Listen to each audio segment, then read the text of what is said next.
નમસ્કાર દર્શક મિત્રો, ધ ઇન્ડિયન ટાઈમ્સમાં આપનું સ્વાગત છે। બોડેલીમાંથી ચોરાયેલ વૈભવી સ્કોર્પિયો કાર સાથે રાજ્ય બહારનો એક ઇસમ ઝડપાયો।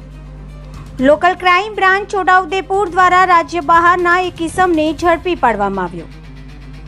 છોટાઉદેપુર જિલ્લા પોલીસ અધિક્ષક ઇમ્તિયાઝ શેખ દ્વારા મિલકત સંબંધિત વણ શોધાયેલા ગુનાઓ શોધી કાઢવા સ્ટાફના માણસોને સૂચના આપવામાં આવી હોય, જે અનુસંધાને સમગ્ર અમલદારો એક્શનમાં આવી ગયા છે। જે અંતર્ગત local crime branch Chhotaudepur PI M F. Damor દ્વારા કામગીરી કરવા એલસીબી સ્ટાફના પોલીસ કર્મચારીઓને સૂચના આપવામાં આવી હતી અને સમજ પાડી હોય કે આજથી 10 દિવસ પહેલા બોડેલી તાલુકાના પીઠા ગામે હનુમાન મંદિર પાછળ આવેલ રેતીના સ્ટોકમાંથી ચોરાયેલ કાળા કલરની મહિન્દ્રા કંપનીની સ્કોર્પિયો ગાડી લઈને બે ઈસમો રંગપુર અને સુરખેડા થઈ બોડેલી બાજુ જનાર છે, જેઓના પહેરવેશ વિશે વર્ણન કરી સમજ આપવામાં આવી હોય, જે બાતમી અને હકીકતના આધારે એલસીબી સ્ટાફના માણસો દ્વારા Don Bosco high school Alirajpur Vadodara highway 4 રસ્તા પાસે વોચ ગોઠવવામાં આવી હતી। તે દરમિયાન બાતમીવાળી સ્કોર્પિયો ગાડી લઈને આવતા હોય તેને હાથ વડે ઇશારો કરી રોકવાનો પ્રયત્ન કરતા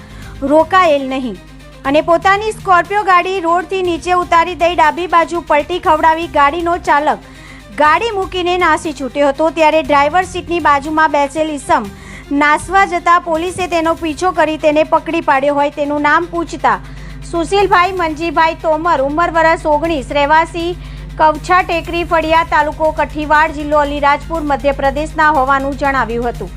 પકડાયેલ ઈસમની અંગ ઝડતીમાં તેની પાસે કોઈ ચીજ વસ્તુઓ મળી આવી ન હોય। જ્યારે નાસી ગયેલ ઈસમ બાબતે પૂછપરછ કરતા તેને નામ જણાવેલ કે કમલેશભાઈ કોહટિયાભાઈ ચૌહાણ, અંધાજરી, આમલી ફળિયો, તાલુકો કઠીવાડા, જિલ્લો અલીરાજપુર જણાવ્યું હતું। જેથી સદરી ઈસમ પાસેથી મળી આવેલ સ્કોર્પિયો ગાડી અંગે માલિકી બાબતે કોઈ આધાર પુરાવા માંગતા તેની પાસે ન હોવાનું જણાવ્યું હતું। તપાસ કરતા સ્કોર્પિયો ગાડી કોઈ જગ્યાએથી ચોરી કે પછી છળ કપટથી મેળવી હોવાનું જણાતું હતું। જેથી પોલીસે ગાડીના ચેચીસ નંબર પરથી તપાસ કરતા અને મોબાઈલથી સર્ચ કરતા તે ગાડી માલિક આશીષ કુમાર નગાભાઈ બાટવા, રહેવાસી ઝાંઝરડા, વેકરિયા શેરી, તાલુકો જિલ્લો જૂનાગઢની હોવાનું જણાઈ આવ્યું હતું। જે આશરે 10 દિવસ પહેલા પીઠા ગામે હનુમાનજી મંદિર પાછળ આવેલા રેતીના સ્ટોક પરથી ચોરી થઈ ગયેલું હોવાનું જણાવ્યું હોય। જેથી આ પકડાયેલ ઈસમને વિશ્વાસમાં લઈ યુક્તિ પ્રયુક્તિથી પૂછપરછ કરતા નાસી છૂટેલા સ્કોર્પિયો ગાડીના ચાલક તેનો મિત્ર હોય, જે કમલેશભાઈ કોહટિયાભાઈ ચૌહાણ, ઉમેશભાઈ તથા કરમસિંહભાઈ ચૌહાણ ત્રણેય ભેગા મળી આજથી 10 દિવસ પહેલા ગુજરાત બોડેલી ગામે રાત્રિ દરમિયાન સ્કોર્પિયો ગાડીની ચોરી કરી લાવી હોય અને આજરોજ અમારા ગામથી વડોદરા તરફ જતા હતા તેવી કબૂલાત કરી હતી। જે બાબતે પોલીસે સ્કોર્પિયો ગાડીની કિંમત 9,50,000નો મુદ્દામાલ કબજે કરી સુશીલભાઈ મંજીભાઈ તોમરને ઝડપી પાડ્યો છે।